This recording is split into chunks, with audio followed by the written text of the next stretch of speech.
And he's not a myth. It's a belief that he was a real historical person. Or was he God? Our subject is man, myth, or God.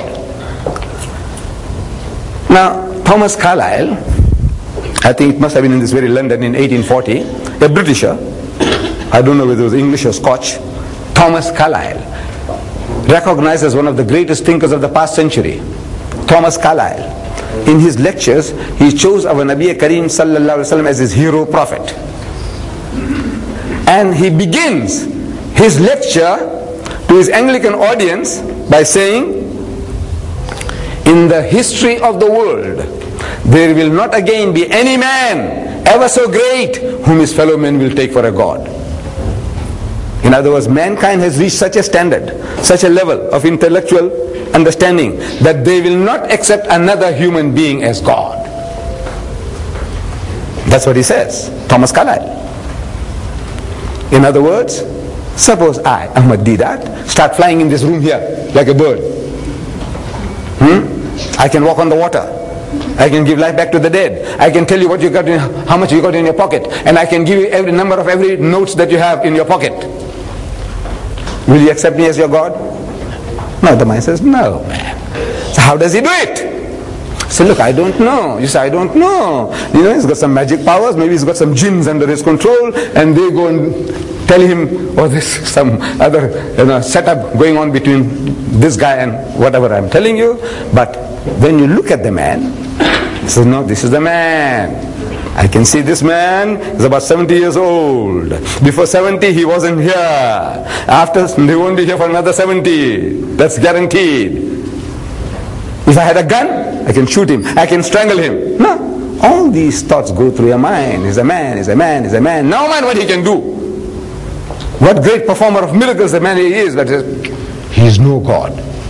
This is the intellectual level that mankind is supposed to have reached.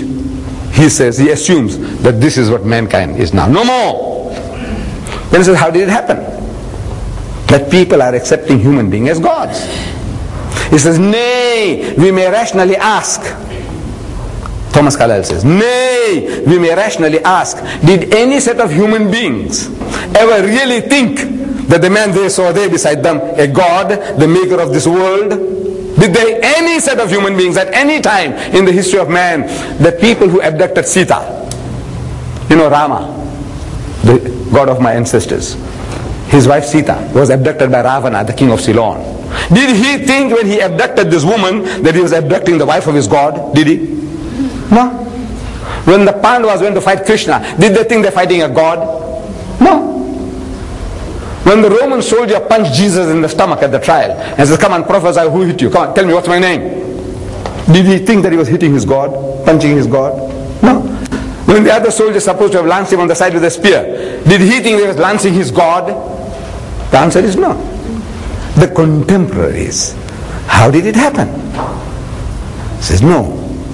The ways we are now living 2,000 years after the event, and people when they read the stories, it sounds like fairy tales. This is man, it could have happened. You know, he was floating about here, there, everywhere. You know, he's here, he's there, he's everywhere. Like Ahmad Deedat. You know, I was here about a week ago. You know that? No, that's 19th of June. It seems like yesterday, no? See? And then he said, look, the guy was there, and he was here, and he was in Birmingham. And but you know how it's happening. This is, I left Birmingham this morning, I came here, I'll be back again tonight, tomorrow I'm in Blackburn, and next night I'm in Bradford, and then I'm back home, and I'm here, there, and back again. But now you know how it's happening. I'm not a ghost. I'm not a spook. Look, I need transport, this, that, everything to make all these things possible. But to a man who's saying, well, I saw him in Birmingham yesterday, man. I said, no, I saw him in Bradford. The other guy said, I went through 5 countries in one day by car. And back, 5 countries I went through. In one day. Can you imagine? It was in the UAE. So I was traveling with a car from Abu Dhabi to Dubai, to Sharjah, to 5 countries. There are 7 little states, city states. I went through 5 countries in one day and back again. What was I? A spook? A ghost? No. I said, look, this is how I went in a car, good car. I was going to do a certain job at the end of this UAE, and I had to come back again. So, but now, when you are reading the story, it's like a fairy tale in the book, the Bible, it's like a fairy tale. So when you read something like a fairy tale, you have a right to assume that this is myth. It's a fairy tale.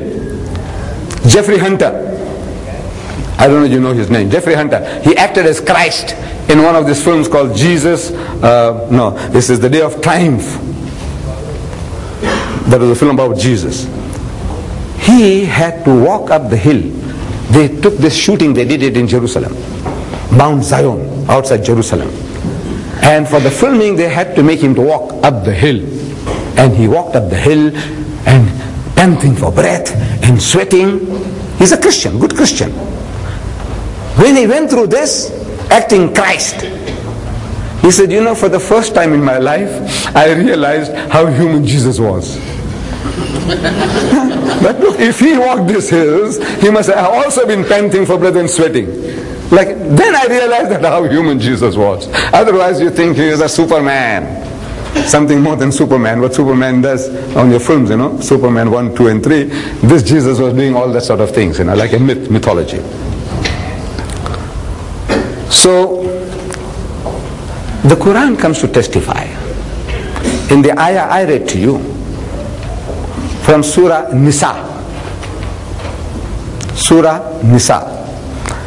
And it is a good practice, I'm recommending to my brothers and sisters, that when anybody makes reference to the Quran and he gives you the reference, make a habit of going home and checking up.